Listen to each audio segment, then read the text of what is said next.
Astaghfirullah.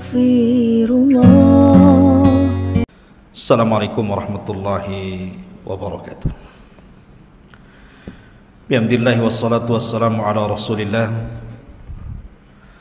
wa ala alihi wa sahbihi wa mawalah wa la hawla wa la quwata illa billahi wa ba'du. Alhamdulillah, di malam hari ini kembali kita bisa bermajlis ilmu di Masjid Pesantren Tahfidz Al-Quran dan Bahasa Arab Jabal Uhud. Salawat serta salam marilah kita hadiahkan kepada Nabi kita, Nabi Muhammad sallallahu alaihi wa ala alihi wasallam. Tema pada malam hari ini adalah keajaiban sedekah di tengah pandemik virus corona di bulan Ramadan. Ma'asyiral muslimin yang dimuliakan Allah Subhanahu wa taala. Nabi sallallahu alaihi wasallam pernah memuji kabilah Asy'ariyun. Kita tahu kabilah Asy'ariyun. Di zaman Nabi ada sahabat namanya Abu Musa Al-Asy'ari. Dan Asy'ari ini kabilah yang ada di Yaman, Al-Asy'ariyun. Nabi SAW sangat hafal dengan kabilah Asy'ariyun dibandingkan kabilah-kabilah yang lainnya, karena Allah Subhanahu wa ta'ala mengangkat kabilah ini. Pertama, karena suara Al-Quran mereka sangat indah. Walaupun kabilah Asy'ariyun itu dikumpulkan dalam pasukan di mana saja mereka duduk, sekalipun di malam hari, Rasul tahu di sini letak kabilah Asy'ariyun. Kenapa? Karena kebiasaan mereka kalau malam selalu qiyamul lail dan mengeraskan bacaan Quran yang sangat indah. Makanya Nabi SAW memuji Abu Musa Al-Asy'ari dengan mengatakan bahwa suaramu sangat indah seperti mizmar min ali Daud. Yang kedua, kelebihan kabilah Asy'ariyun ini, apabila terjadi paceklik yang berkepanjangan, idza armalu atau asabathul qahd, jadi kalau seandainya terjadi paceklik berkepanjangan, maka kebiasaan orang-orang Asy'ariyun itu, maka satu kabilah akan mengumpulkan satu makanan di satu tempat. Jadi orang-orang kaya mereka akan mengeluarkan harta-harta mereka, kemudian diletakkan di satu lumbung, kemudian dibagi secara rata kepada seluruh kabilah. Disitulah Nabi SAW mengatakan, ni'mal kaum Asy'ariyun, sebaik-baik kaum adalah Asy'ariyun. Kanu idza asabathul qahtu jama'u amwalahum fi makanin wahid.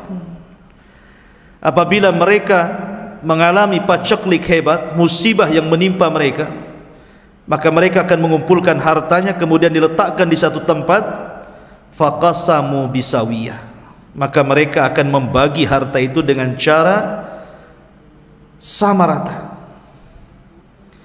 Ma'asyiral muslimin yang dimuliakan Allah Azza wa Jalla, dari silah maka Allah Subhanahu wa ta'ala mengangkat derajat mereka, karena mereka suka membantu dan bersedekah. Sekarang kita masuk di minggu awal atau 10 awal bulan Ramadan.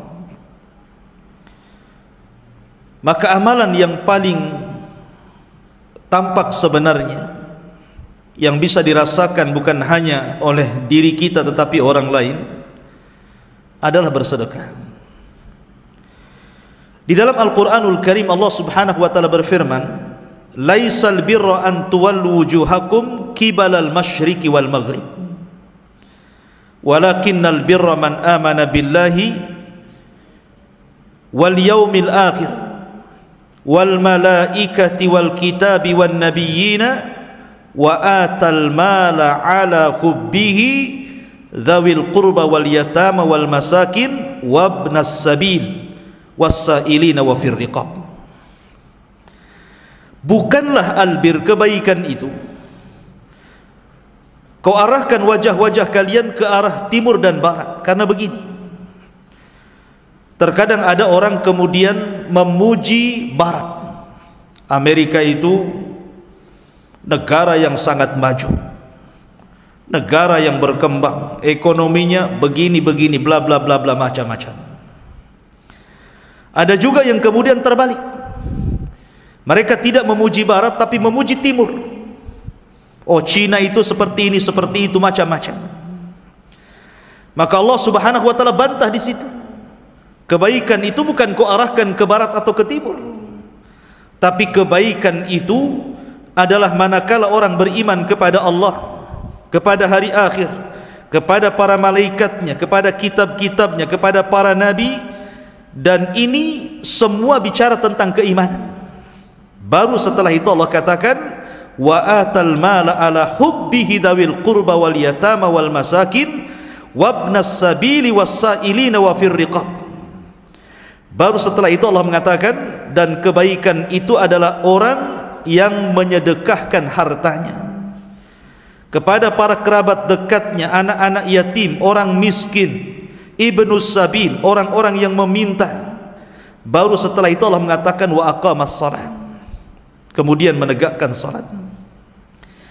Jadi dalam ayat ini Allah Subhanahu wa taala setelah menyinggung masalah keimanan, langsung Allah memerintahkan untuk bersedekah. Karena memang sedekah itu alamat takwa. Ketika Allah mengatakan hudan lil muttaqin, kemudian Allah mengatakan siapakah muttaqin? Salah satunya adalah alladzina yunfiqu hudan lil muttaqin alladzina yu'minuna bil ghaibi wa yuqimuna sholata wa mimma razaqnahum yunfiqun. Salah satunya adalah wa mimma razaqnahum yunfiqun, dan dari apa yang mereka sedekahkan, apa yang Allah rizkikan kepada mereka. Itu alamat takwa. Dan ingat, sebuah negeri kalau sudah nampak ketakwaannya, maka Allah Subhanahu wa taala pasti akan kembangkan barakahnya. Allah mengatakan walau anna ahlal qura amanu wattaqau lafatahna, dalam bacaan yang lain lafatahna pakai tasdid, barakatim minas sama.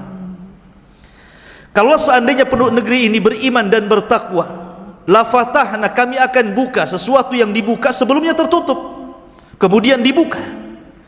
Itu mana lafatahna. Tapi kalau pakai tasdid lafatahna, artinya akan dibuka selebar-lebarnya, bukan hanya satu kali tapi berkali-kali. Barakatim minas sama'i wal ardh, berkahnya dari langit dan bumi. Dan alamat takwa salah satunya adalah sedekah. Ma'asyiral muslimin yang dimuliakan Allah Azza wa Jalla, Abu Bakar Siddiq radhiyallahu anhu adalah sahabat Nabi sallallahu alaihi wasallam yang menampakkan kejujuran imannya, makanya wajar disebut as-siddiq. Dan sedekah dengan as-sidqu itu tidak bisa dipisahkan, karena sedekah itu alamat as-sidqi. Makanya Rasul mengatakan as-sadaqatu burhan, sedekah itu bukti keimanan, bukti kejujuran. Itulah yang dilakukan Abu Bakar Siddiq radhiyallahu anhu. Bahkan suatu ketika Abu Bakar Siddiq radhiyallahu anhu pernah menginfakkan seluruh hartanya, ada yang mengatakan 2 kali, ada yang mengatakan 3 kali, dan yang terakhir di perang Tabuk dia infakkan seluruh hartanya. Kemudian Umar bin Khattab radhiyallahu an ketika melihat ada peluang sedekah, dia ingin berusaha untuk mengejar ketertinggalan dia dengan Abu Bakar dalam bab infak. Dia bawa separuh hartanya dan separuhnya lagi ditinggalkan di keluarganya, datang kepada Rasulullah dan mengatakan, aku infakkan kepadamu ya Rasulullah separuh hartaku. Umar tidak tahu kalau Abu Bakar itu menginfakkan semua hartanya. Maka didudukkan 2 manusia ini, manusia mulia ini, Abu Bakar dan Umar, di hadapan Rasulullah. Rasul ingin menjelaskan bahwa Abu Bakar jauh masih lebih hebat dibandingkan Umar. dengan pertanyaan. Kata Rasul, wahai Umar, kau infakkan banyak harta ini, bagaimana nasib keluargamu? Maka Umar mengatakan, ya Rasulullah, sudah kutinggalkan bagi mereka separuh hartaku, dan separuhnya lagi kuinfakkan. Kemudian kata Rasul, dan bagaimana kau, Abu Bakar? Kata Abu Bakar, ya Rasulullah, sudah kuinfakkan seluruh hartaku, dan aku tidak meninggalkan sedikit pun kepada keluargaku. Kata Rasulullah, lalu apa yang akan dimakan keluargamu, wahai Abu Bakar? Kata Abu Bakar, aku serahkan semuanya kepada Allah dan Rasulnya. Tawakal kuat. Dari situ Umar baru tahu bahwa dia tidak bisa mengejar Abu Bakar Siddiq radhiyallahu anhu. Bahkan ketika hijrah Rasul, maka Abu Bakar mendanai dan mengeluarkan seluruh hartanya. Sampai-sampai bapaknya Abu Quhafa bertanya kepada Asma dan mengatakan, ya Asma, apa yang ditinggalkan Abu Bakar untuk kita di sini? Kata Asma, tenang, abi bapakku Abu Bakar meninggalkan harta yang banyak. Diambilnya batu, dimasukkan ke dalam karung, kemudian diletakkan di hadapan Abu Quhafa dan mengatakan, inilah wahai kakek harta yang ditinggalkan Abu Bakar, semuanya emas. Abu Quhafa ini kan buta, diraba-raba disangka emas. Oh ya, dia meninggalkan emas padahal isinya kerikil ya. Ingin menenangkan siapa? Abu Quhafa. Begitulah yang dilakukan Asma binti Abi Bakar radhiyallahu anha. Ma'asyiral muslimin yang dimuliakan Allah azza wajalla, maka sedekah ini sesuatu yang ajaib luar biasa, ikhwan. Saya akan contohkan satu kisah. Di zaman Bani Israel, ada seorang abid, seorang rahib, selama 70 sanatan, 70 tahun tidak pernah maksiat. Masya Allah, tidak pernah maksiat sedikit pun. Akhirnya syaitan pun datang, berusaha menguji rahib ini. Subhanallah, syaitan itu punya khutuwat, langkah-langkah. Terjerumus pula rahib ini ke dalam maksiat selama 7 hari. Jadi ibadahnya sudah 70 tahun, dirusak dengan maksiat 7 hari. Setelah kemudian dia puas bermaksiat 7 hari, dia menyesal. Akhirnya dia menangis sepanjang malam. Setiap berjalan ingat maksiatnya, dia sujud kepada Allah. Dia mengatakan, Allahumma gfirli ya Rabb, ya Allah ampuni aku, ya Allah ampuni aku. Akhirnya kemudian dia pun sudah putus asa. Dia tinggalkan tempat ibadahnya, dia ambil beberapa roti untuk perjalanan safarnya. Entah mengarah kemana dia, pokoknya jalan. Setiap ingat dosa dia sujud, setiap ingat dosa dia sujud, sampai dia melewati satu desa. Di desa itu rupanya ada 12 orang yang sedang memegang perut mereka kelaparan. Di hadapan mereka ada pohon besar. Kemudian sang rahib ini bertanya kepada 12 orang yang sedang memegang perut kelaparan ini, apa yang kalian lakukan di sini? Maka orang-orang mengatakan, kami menunggu makanan dari dukun kami, katanya. Tapi sudah 3 hari kami bolak-balik ke sini, dukun tuh pun tak muncul-muncul, katanya. Dukunnya tidak muncul-muncul, maka kami hampir mati. Akhirnya sang rahib ini mengeluarkan roti yang harusnya itu bekal perjalanannya, kemudian diberikan semua dan disisakan hanya sedikit saja. Akhirnya orang-orang itu pun makan kenyang, kemudian pulang. Sang rahib melanjutkan perjalanannya karena habis bekalnya, kelaparan, kemudian Allah takdirkan meninggal tengah jalan. Ketika kemudian Allah bangkitkan sang rahib ini, kemudian ditampakkan ibadahnya yang 70 tahun itu, diletakkan di satu timbangan. Kemudian maksiat 7 harinya diletakkan di timbangan satunya. Rupanya maksiatnya lebih berat dibandingkan ibadah 70 tahunnya itu. Menangislah sang rahib di hadapan Allah dan menyesal. Akhirnya kemudian setelah itu, maka dosa yang 7 hari ini diangkat lagi, diletakkan di timbangan lagi. Kemudian Allah subhanahu wa ta'ala mendatangkan roti yang pernah disedekahkan kepada 12 orang yang kelaparan itu, diletakkan di satu neracanya. Rupanya roti itu lebih berat timbangannya dibandingkan dosa 7 hari itu. Jadi maksiat 70 tahun kalah berat dengan ibadah 70 tahun kalah berat dengan maksiat 7 hari.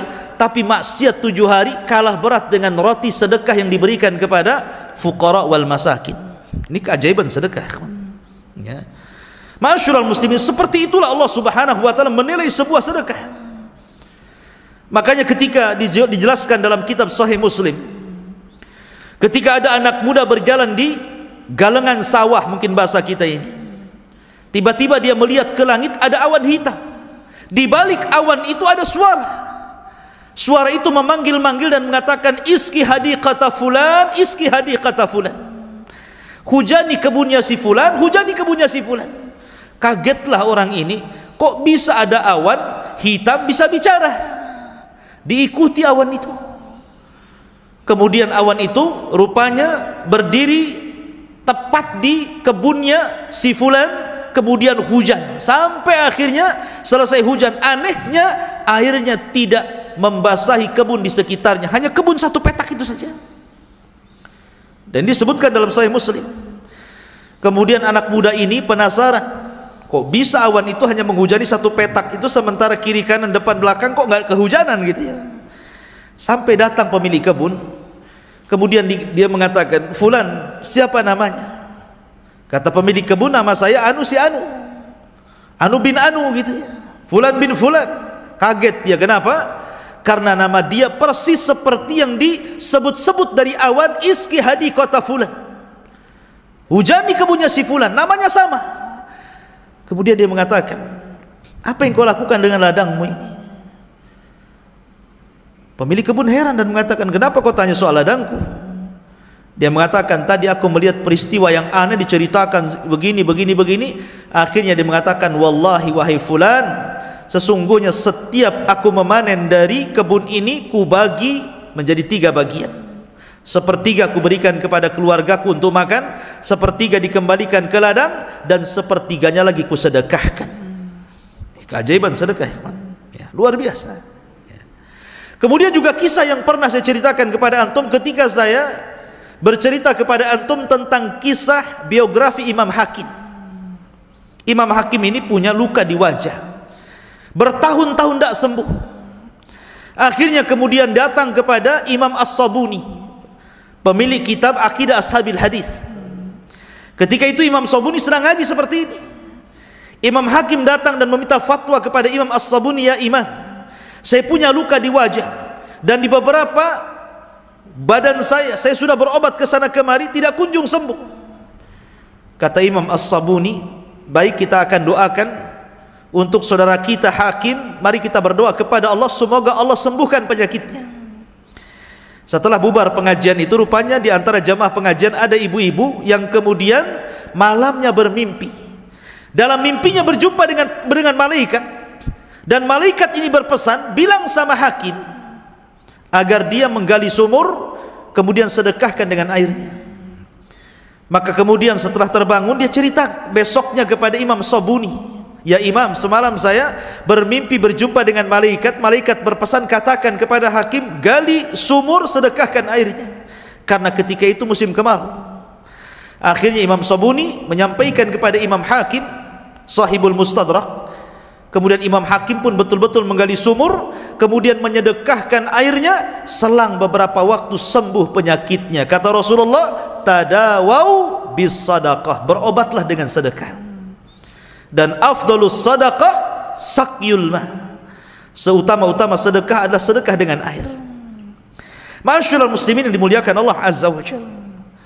Kemudian juga kalau kita melihat sejarah-sejarah yang lain, di zaman Nabi SAW, kita kenal sahabat Abu Talha radhiyallahu anhu, itu orang paling kaya, orang Ansor paling kaya, hartanya itu Abu Talha.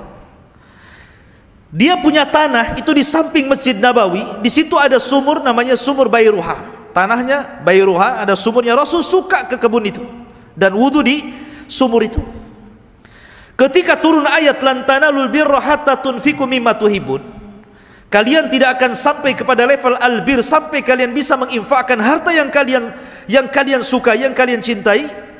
Maka ketika turun ayat ini, dia datang menemui Rasul dan mengatakan, ya Rasulullah, li Bayruha wa hiya ahabbu mali, aku punya kebun Bayruha ya Rasulullah, dan itu kebun yang paling aku cintai. Kenapa? Letaknya strategis tengah kota, triliunan mungkin di zaman sekarang harganya. Maka dia mengatakan, anfaqtuka fi sabilillah, ku sedekahkan semua untukmu di jalan Allah Azza wa Jalla, karena saya ingin mengamalkan lan tanalul birra hatta tunfiqu mimma tuhibbun. Ma'asyiral muslimin, maka di tengah-tengah pandemik yang sekarang masih mewabah, tidak kunjung surut, malah cenderung bertambah. Walaupun ada sebagiannya kemudian sembuh, tapi sebagiannya juga terpapar dan tertular, dan ada saja yang mati. Maka Nabi SAW mengatakan, inna sadaqata tudfi'u ghadaba rabbi, sesungguhnya sedekah itu bisa memadamkan kemurkaan Allah. Ingat, ma nazalal bala illa bidzambin, tidak mungkin bala itu diturunkan Allah kecuali karena dosa, dan tidak mungkin Allah menurunkan bala kecuali karena ghadab, kemarahannya. Maka salah satu yang bisa meredamkan kemarahan Allah adalah sedekah. Maka ini bulan Ramadan, bersedekahlah. Bahkan Abdullah bin Abbas radhiyallahu anhuma bercerita, kana Nabi sallallahu alaihi wasallam ajwadun nas, Rasul itu orang yang paling dermawan di antara seluruh manusia. Wa ajwadun nas hina yalqahu Jibril, dan semakin menggila kedermawanan Nabi sallallahu alaihi wasallam, semakin bertambah-tambah kedermawanan Nabi sallallahu alaihi wasallam apabila Jibril turun kemudian mengajak tadarus Al-Quran. Maka apapun yang ada di rumah Rasul, Rasul akan keluarkan dan Rasul sedekahkan. Sampai-sampai dia Ibnu Abbas radhiyallahu anhu mengatakan, ajwadun nas min rihil mursalah, artinya dia manusia yang paling dermawan melebihi angin yang berhembus. Saking cepatnya Rasul itu bersedekah. Padahal kita tahu bahwa kehidupan Rasul di Madinah itu berbeda dengan kehidupan Rasul di Mekah. Karena kehidupan Rasul di Madinah itu betul-betul kekurangan. Betul-betul kekurangan. Aisyah sendiri yang mengatakan seperti itu. Telah lewat 1 bulan, kemudian lewat 2 bulan, lewat 3 bulan, terkadang tidak pernah mengepul asap di dapur Nabi SAW.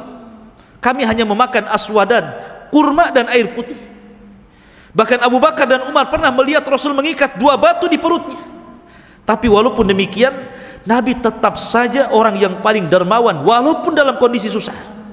Sampai-sampai Rasul ketika habis sholat, Rasul itu biasanya habis sholat zikir, tapi waktu itu habis sholat langsung pulang dia, sehingga sahabat heran. Kemudian setelah beberapa waktu balik lagi ke masjid, sahabat bertanya, Rasul, anda tidak biasa anda berzikir habis sholat, kenapa anda pulang? Maka Rasul mengatakan, aku tidak nyaman, di rumahku ada emas, ya, hadiah dari fulan bin fulan, dan aku tidak merasa nyaman kalau emas itu sampai menginap 1 malam sementara aku tidak sedekahkan kepada fuqara wal masakin. Beginilah Nabi SAW. Jadi tidak mau menyimpan harta kecuali sedekahkan. Makanya wajar kalau seandainya rajulun la yakhshal faqra abada, seorang yang tidak pernah takut miskin adalah Nabi SAW. Tidak pernah takut miskin. Baru saja Nabi SAW dapat harta dari harta rampasan perang ghanimah, kambing 1 lembah. Tiba-tiba ketika Rasul berjalan, ditarik nih sama orang Badui dari belakang sorbannya, kecekik Nabi SAW. Kalau itu terjadi sama Bang Karim, marahlah Bang Karim. Pengen pula ditarik-tarik dari belakang pula, kurang ajar katanya kan. Tapi Nabi SAW kan tidak marah. Rasul nengok ke belakang, senyum dia. Rupanya yang narik itu Badui pengemis. Ngemisnya nggak tanggung-tanggung, dia mengatakan, ya Muhammad, i'tini mimma atakallah, katanya. Hei Muhammad, berikan semua yang Allah berikan kepadamu, katanya. Kira-kira kalau ada pengemis ngomong begitu, antum apain tuh? Berikan semua yang Allah berikan kepadamu. Tapi Nabi SAW hanya senyum. Rasul baru dapat harta ghanimah, kambing 1 lembah. Kata Rasul, nah itu ada kambing 1 lembah tuh, kau ambil semuanya. Si Badui ini kaget. Kau hendak mengejek, wahai Muhammad, tidak, ambil semuanya, ya. Akhirnya dia ambil semua kambing 1 lembah, dia giring ke kabilahnya. Tiba-tiba sampai di kabilahnya, dia bagi-bagi kabilahnya dan mengatakan, wallahi inni ji'tu min indi khairin nas alladzi la yakhshal faqra abada, katanya.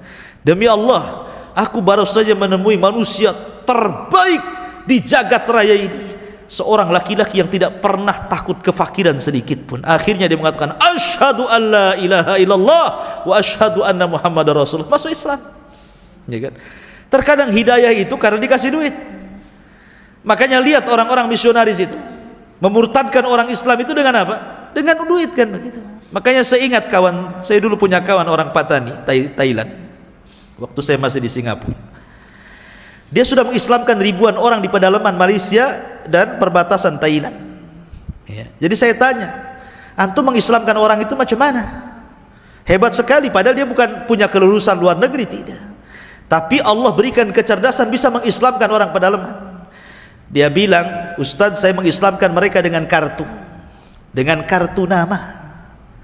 Kartu nama itu saya tulis nama saya, alamat office saya, kantor saya, kemudian di belakangnya, kalau engkau ingin selamat dunia akhirat, maka ucapkanlah asyhadu an la ilaha illallah wa asyhadu anna Muhammad Rasulullah. Saya bagi-bagikan, semua masuk Islam katanya di pedalaman. Hanya itu? Ya tidak, saya letakkan di beras sama Indomie sama telur.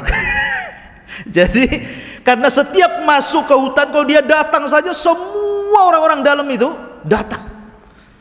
Ya, nunggu berasnya, nunggu telurnya, nunggu minyaknya, Indominya, macam-macam gitu. Jadi ya itu bukan karena kartu dia masuk Islam, karena dikasih sembako kan itu. Tapi memang begitulah kalau orang-orang kafir, alladzina yunfikuna amwalahum liyasuddu an sabilillah fasayunfikunaha thumma takunu alaihim hasratan. Ya. Kenapa kita tidak? Orang-orang kafir berinfak untuk menutup jalan Allah. Kita pun perlu membuka jalan Allah dengan cara berinfak. Dan di zaman sekarang ini, ikhwatu fiddin, di zaman Covid ini, di zaman pandemik ini, orang sudah susah, PHK setiap hari ribuan. Orang susah sudah di mana-mana, menjerit orang-orang miskin. Ini kalau ada orang-orang Nasrani, orang-orang Kristenisasi ini datang kepada mereka memberikan sembako, bisa saja kemudian orang-orang masuk agama mereka. Maka supaya akidah kaum muslimin tetap terjaga, ya, maka kebutuhan mereka pun kita beri. Ini waktu yang luar biasa. Sudah bulan Ramadan, kondisinya pandemik, orang kesulitan, maka tidak ada lagi ibadah yang lebih mulia melebihi sedekah. Tidak ada lagi ibadah yang lebih mulia melebihi sedekah hari ini. Karena itu yang dibutuhkan manusia. Itu yang dibutuhkan manusia. Lihat, kalau kita lihat di berita, ketika pemerintah daerah atau pemerintah pusat atau mana gitu ya, muhsinin menyediakan sembako ratusan, yang datang duluan itu yang belum diundang tuh, datang duluan. Sudah tidak ada lagi protokol Covid, itu tidak ada lagi. Sudah ada lagi jarak semeter 2 meter, tidak ada jarak lagi, sudah berjubel-jubel di situ, tidak perlu, nggak takut Covid lagi. Dia takutnya kalau nggak kebagian beras, itu saja. Bukan takut Covid lagi, takut nggak kebagian beras. Ini kan begitu aneh kan itu.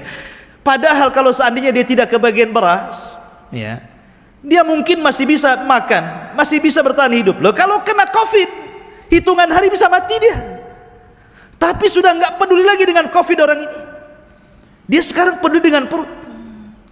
Ya. Ma'asyiral muslimin yang dimuliakan Allah, maka sedekah di bulan Ramadan tahun ini memang luar biasa. Keluarkanlah sedekah-sedekah. Orang-orang yang memiliki kelebihan, insya Allah bisa menjadikan penjagaan kita dari panasnya matahari ketika didekatkan di padang mahsyar. Karena Rasul yang mengatakan bahwa salah satu naungan pada hari kiamat adalah sedekah.